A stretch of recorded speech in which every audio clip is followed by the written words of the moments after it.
Ngarang nungdaram phongkhiba kangneipa ki mairagi pauchedagi maroiba pau khara khangatiraga miyamna khulo tamjage Kuki militant singna Koutruk khulda Nongmei Round Kaya kapsilaktuna landasilakhre Ngarang numidang pung 4:30 taba matamda Imphal West District ki manungsana Koutruk khulda Bethel khulda leiba Kuki militant singa singthaktagi Nongmei Round Kaya marung kaptharaktuna akama mawngda landarakhre hari pawa china hai Kuki militant singna Bethel gi singthaktagi Nongmei Round Kuntrarom henna Koutruk khulda kaptharakki Maduda khungapa kunja branter sing ahum suba ARB amadi tare suba MR gi kanguna su khut handuna Nongmei kapki sarangna mi taraga mangarom nakal ani makta Nongmei kapnaki masigi matung numidang pung tararom tarakpa matamda Nongmei kapa lepki hairi panba yabadi haukiba April taraga mari gi numidang pung nipang mini purum taba matamda su Kuki militant singna Bethel harautel sangsang mulai amadi lairok phayengna singba Kuki khula sidagi Kangsup singdang kadang ban part 1 part 2 amadi Koutruk khul singna bom amadi Nongmei yawn akama mawngda landarakhibani numit aduda Kuki militant singna kapsilakhiba Nongmei sing aduna sengjam sirang khoda lairiba kongnu ima lairembigi laisanggi irap lamnadana lairiba taruk suba Manipur Rifles ke post bom kuntrarom tasilakpa su laikhrabani electric high speed tower bom pukai handuna tampake mafam singda mai pumam mamanaba hotnaramle Khulai paba Kuki militant singna Silchar dagi Imphal West ki Yurembam Power Station faubada mai purakpagi maroiba tower amagi makhongdo bom pumjinduna pukai handuna tower asi mangta allaga Imphal sahar yauna Manipur tampake mafam singda mai pumamamanaba thabak toramle hari chatharakliba thabak asi nga nungtil pung 3:30 taba matamda mikhalgi charangna ringaida Kaithel Mambi Police Station gi manungsana Kwaklenda yungba Power Grid Corporation gi tower amagi makhongda bom phomjilaga tower asi tekta halaga mathakda tinglakliba high speed wire sing ama ata tho anduna mai phangandana ba hotnarambani hari bom pokai handuna manghana ba hotnaramba asi 400 kV gi tower ni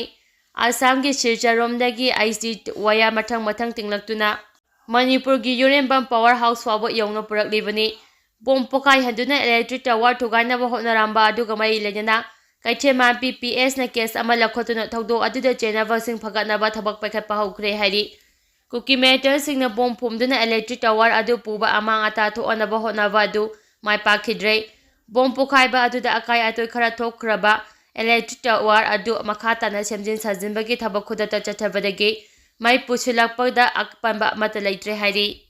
khulnga security force sing lathokpa yaroi hadina sinjam chirange koibda lariba ima singna khungjang singre Manipur tholiba tha 12 helaklaba kangno ani gi oiba chathireba lan manungda Kuki militant singna thangnana lariba singthaktagi yamna toina bom amadi Nongmeina chingba kapchinduna landarakpham oiriba Imphal West ki manungsana lariba singjam chirang khulngak semagi asabo thaudang loriba Central Force lathokpa yaroi hana khul asi gi khunja ima ibel sinanga si akamba khongjang singre changsingiba khongjang asida asabo thaudang loribi kongnu ima chanura marup mairagi Secretary Haikam Abrabatina Pause asida phongdokpagi matung inadi Manipur lengaki maikaidagi singja sirang khulgi kaungnu lerembi imagi sangle maya nakna leiriba CRPF lauthngnaba order ama thokle habagi paukunja singna phongle loina ngasidagi hauna khulngakliba CRPF lauthngnaba honarakpadagi khunja sing haraktuna khul asidagi CRPF force lauthokpa yaroi haina khongjang changsingkibani lengang tholakliba order asi athuba matamda handokpiyu Maduna Trabadi Kunja singna akama khongjang changsingani karigumba khulasi bungak seliba CRPF forcing lakthokiba tarabadi Kuki militant singna thangnana leiriba singthaktagi irai laina khula asida bom amadi Nongmei kapsilaktuna landarakani loinana chingthaktagi kumtharaklaga khunja sing hapa yung kai kaya mai thaningba matamda yamna laina thakigani asumna tholopa yariba hingsa ki thawdok sing asigi yengduna Manipur lengana khulasi bungak seliba CRPF forcing laktokpiganu haina su phongdokhi Sugunuga lona ba chakpi morban cycle khuda Kuki khulai bible singna thomjinduna leire khunja sing kangnu anigi tha taramtu helaba lal asida khwadagi hena so alaba mafam ama oiriba sugunu amadi thangnane leiriba maitei khul sing haujisu wakha leitana leiba ngamdri chairak asida Kaksing district ki manungsana sugunuga thangnane leiriba Churchampur district ki morban cycle haina khangnariba Kuki khul asida masing yamlaba afaba makhalgi khulai bible Kuki militant sing thomjinduna haujik leire hairi Kuki militant sing thomjinduna leiriba marble cycle Kuki khul asi sero makha thingai khai khuldagi khara chatlaga chakpi ga nakna leiba khulni kangnu ki irang asi hekla haurakpadagi mafam asida Kuki militant sing ꯆꯨꯔꯆꯥꯟꯄꯨꯔꯒꯤ ꯃꯐꯝ ꯀꯌꯥꯗꯒꯤ ꯂꯥꯛꯂꯒ ꯃꯈꯣꯏꯒꯤ ꯂꯩꯐꯝ ꯑꯣꯏꯗꯨꯅ ꯊꯪꯅꯅ ꯂꯩꯔꯤꯕ ꯁꯨꯒꯨꯅꯨ ꯑꯃꯗꯤ ꯑꯇꯩ ꯃꯩꯇꯩ ꯈꯨꯜꯁꯤꯡꯅ ꯅꯣꯡꯃꯩ ꯀꯥꯞꯁꯤꯜꯂꯛꯄꯒꯤ ꯊꯕꯛ ꯆꯠꯊꯔꯛꯂꯤꯕꯅꯤ ꯍꯥꯏꯔꯤ꯫ ꯈꯨꯟꯖꯥ ꯈꯔꯅ ꯄꯥꯎꯆꯦ ꯑꯁꯤꯗ ꯐꯣꯡꯗꯣꯔꯛꯄꯒꯤ ꯃꯇꯨꯡ ꯏꯟꯅꯗꯤ ꯄꯥꯎ ꯑꯁꯤ ꯇꯥꯕꯗꯒꯤ ꯁꯨꯒꯨꯅꯨꯗ ꯂꯩꯔꯤꯕ ꯈꯨꯟꯖꯥꯁꯤꯡ ꯂꯩꯇꯥꯅ ꯂꯩꯕ ꯉꯝꯗ꯭ꯔꯦ꯫ ꯑꯌꯨꯛ ꯅꯨꯡꯊꯤꯜꯒꯤ ꯃꯇꯝꯗ ꯃꯁꯥ ꯃꯁꯥꯒꯤ ꯃꯌꯨꯝꯗ ꯂꯩꯅꯔꯕꯁꯨ ꯒꯥꯔꯤ ꯑꯆꯧꯕ ꯂꯩꯕ ꯏꯃꯨꯡ ꯀꯌꯥꯗꯤ ꯅꯨꯃꯤꯗꯥꯡ ꯍꯦꯛ ꯑꯣꯏꯔꯛꯄꯒ ꯀꯛꯆꯤꯡ ꯑꯃꯗꯤ ꯁꯥꯐꯒꯗꯕ ꯃꯐꯝꯗ ꯆꯠꯇꯨꯅ ꯑꯍꯤꯡ ꯌꯥꯔꯦꯛꯅꯕ ꯐꯥꯎꯕ ꯆꯠꯊꯔꯦ ꯍꯥꯏꯔꯤ꯫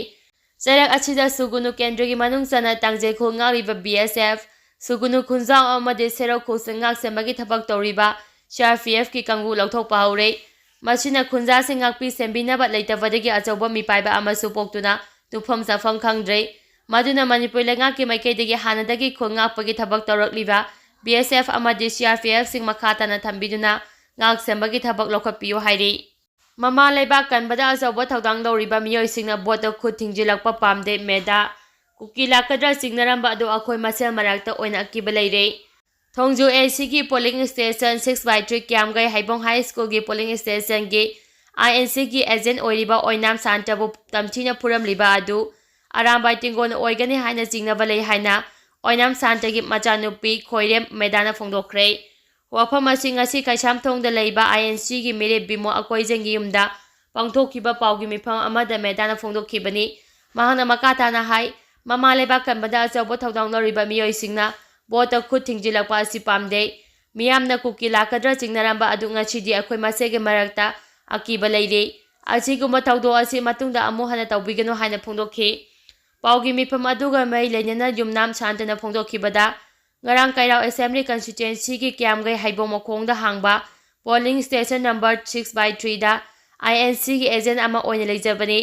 ꯑꯗꯨꯕꯨ ꯃꯐꯝ ꯑꯗꯨꯗ ꯑꯔꯥꯟꯕ ꯃꯑꯣꯡꯗ ꯚꯣꯠ ꯊꯥꯗꯅꯕ ꯍꯣꯠꯅꯔꯛꯄꯗ ꯃꯗꯨ ꯇꯧꯔꯣꯏꯁꯤ, ꯚꯣꯠ ꯑꯁꯤ ꯅꯤꯌꯣꯝ ꯆꯨꯝꯅ ꯄꯥꯡꯊꯣꯛꯅꯕ ꯍꯣꯠꯅꯁꯤ ꯍꯥꯏꯔꯨꯕ ꯃꯇꯝꯗ ꯃꯍꯥꯛꯄꯨ ꯃꯐꯝ ꯑꯗꯨꯗꯒꯤ ꯃꯤꯑꯣꯏ ꯈꯔꯅ ꯆꯤꯡꯊꯣꯛꯂꯒ ꯃꯇꯨꯡꯗ ꯐꯨꯕ ꯆꯩꯕ ꯇꯧꯔꯛꯈꯤ꯫ ꯃꯗꯨꯒꯤ ꯃꯇꯨꯡꯗ ꯌꯨꯝꯗ ꯑꯃꯨꯛ ꯐꯤꯃꯨ ꯁꯦꯠꯄ ꯃꯤꯑꯣꯏ ꯈꯔ ꯂꯥꯛꯂꯒ ꯅꯨꯄꯤ ꯑꯉꯥꯡ ꯌꯥꯎꯅ ꯏꯃꯨꯡ ꯃꯅꯨꯡꯒꯤ ꯃꯤꯑꯣꯏꯁꯤꯡꯗ ꯑꯀꯤ ꯑꯈꯪ ꯄꯤꯔꯝꯕ ꯑꯁꯤ ꯌꯥꯅꯤꯡꯗꯦ꯫ ꯂꯝꯗꯝ ꯑꯁꯤꯗ ꯃꯤꯌꯥꯝꯒꯤ ꯊꯕꯛ ꯇꯧꯒꯅꯤ ꯍꯥꯏꯗꯨꯅ ꯆꯣꯡꯊꯣꯔꯛꯂꯤꯕ ꯃꯤꯑꯣꯏꯁꯤꯡꯅ ꯚꯣꯠꯇ ꯈꯨꯠ ꯊꯤꯡꯖꯤꯜꯂꯛꯄ ꯍꯥꯏꯕꯁꯤ ꯅꯨꯡꯉꯥꯏꯇꯦ꯫ ꯄꯣꯂꯤꯡ ꯁ꯭ꯇꯦꯁꯟ ꯑꯁꯤꯗ ꯃꯤꯌꯥꯝꯅ ꯃꯅꯤꯡꯇꯝꯅ ꯃꯁꯥ ꯃꯁꯥꯒꯤ ꯑꯄꯥꯝꯕ ꯃꯤꯔꯦꯞꯇ ꯚꯣꯠ ꯊꯥꯗꯕ ꯐꯪꯈꯤꯗꯕ ꯃꯐꯝ ꯑꯁꯤ ꯑꯃꯨꯛ ꯍꯟꯅ ꯔꯤꯄꯣꯜ ꯇꯧꯕꯤꯌꯨ ꯍꯥꯏꯅꯁꯨ ꯐꯣꯡꯗꯣꯛꯈꯤ꯫ ꯏꯁꯇꯔꯟ ꯅꯥꯒꯥꯂꯦꯟꯗꯒꯤ ꯗꯤꯃꯥꯟ ꯇꯧꯗꯨꯅ ꯅꯥꯒꯥꯂꯦꯟꯗꯒꯤ ꯗꯤꯁꯇ꯭ꯔꯤꯛ 3ꯀꯤ ꯚꯣꯇꯔꯁꯤꯡꯅ ꯚꯣꯠ ꯊꯥꯗꯈꯤꯗ꯭ꯔꯦ꯫ ꯅꯥꯒꯥꯂꯦꯟꯗꯒꯤ ꯁ꯭ꯇꯦꯠ ꯃꯅꯨꯡꯗ ꯇꯣꯉꯥꯟꯕ ꯐ꯭ꯔꯟꯇꯤꯌꯔ ꯅꯥꯒꯥꯂꯦꯟꯗꯒꯤ ꯗꯤꯃꯥꯟ ꯇꯧꯔꯤꯕ ꯅꯥꯒꯥꯂꯦꯟꯗꯒꯤ ꯗꯤꯁꯇ꯭ꯔꯤꯛ 3ꯀꯤ ꯚꯣꯇꯔ ꯍꯦꯟꯅ ꯉꯔꯥꯡ ꯄꯥꯡꯊꯣꯛꯈꯤꯕ ꯂꯣꯛ ꯁꯚꯥ ꯃꯤꯈꯜꯒꯤ ꯑꯍꯥꯟꯕ ꯐꯦꯖꯗ ꯁꯔꯨꯛ ꯌꯥꯈꯤꯗ꯭ꯔꯦ꯫ ꯁ꯭ꯇꯦꯠ ꯑꯁꯤꯒꯤ ꯃꯣꯟ, ꯇꯨꯌꯦꯟꯆꯥꯡ, ꯂꯣꯟꯂꯦꯡ, ꯀꯦꯐꯦꯔꯦ, ꯁꯃꯥꯇꯣꯔꯦ ꯑꯃꯗꯤ ꯅꯣꯂꯥ ꯗꯤꯁꯇ꯭ꯔꯤꯛꯀꯤ ꯃꯅꯨꯡꯗ ꯂꯩꯕ ꯄꯣꯂꯤꯡ ꯁ꯭ꯇꯦꯁꯟ 8ꯒꯤ ꯚꯣꯇꯔꯁꯤꯡꯅ ꯌꯨꯝꯗꯒꯤ ꯃꯄꯥꯟ ꯊꯣꯛꯇꯨꯅ ꯂꯩꯈꯤꯕꯅ ꯉꯔꯥꯡ ꯅꯨꯃꯤꯠ ꯌꯨꯡꯕ ꯃꯇꯨꯡ ꯄꯨꯡ 1 ꯇꯥꯕ ꯐꯥꯎꯕꯗ ꯃꯔꯤ ꯂꯩꯅꯕ ꯄꯣꯂꯤꯡ ꯁ꯭ꯇꯦꯁꯟꯁꯤꯡꯗ ꯚꯣꯠ ꯑꯃꯠꯇ ꯊꯥꯗꯈꯤꯗꯦ ꯍꯥꯏꯅ ꯏꯟꯗꯤꯌꯥ ꯇꯨꯗꯦꯅ ꯔꯤꯄꯣꯔꯠ ꯇꯧꯔꯤ꯫ ꯔꯤꯄꯣꯔꯠ ꯑꯗꯨꯒꯤ ꯃꯇꯨꯡ ꯏꯟꯅ ꯚꯣꯇꯔꯁꯤꯡꯅ ꯆꯪꯁꯤꯟꯈꯤꯕ ꯈꯣꯡꯖꯪ ꯑꯗꯨ ꯀꯨꯝꯖꯥ 2010ꯗꯒꯤ ꯍꯧꯅ ꯏꯁꯇꯔꯟ ꯅꯥꯒꯥꯂꯦꯟ ꯄꯤꯄꯜꯁ ꯑꯣꯔꯒꯅꯥꯏꯖꯦꯁꯟ (ENPO)ꯒꯤ ꯃꯈꯥꯗ ꯐ꯭ꯔꯟꯇꯤꯌꯔ ꯅꯥꯒꯥꯂꯦꯟꯗꯒꯤ ꯗꯤꯃꯥꯟ ꯇꯧꯔꯤꯕ ꯑꯗꯨ ꯁꯧꯒꯠꯂꯗꯨꯅ ꯆꯪꯁꯤꯟꯈꯤꯕ ꯈꯣꯡꯖꯪꯅꯤ ꯍꯥꯏꯔꯤ꯫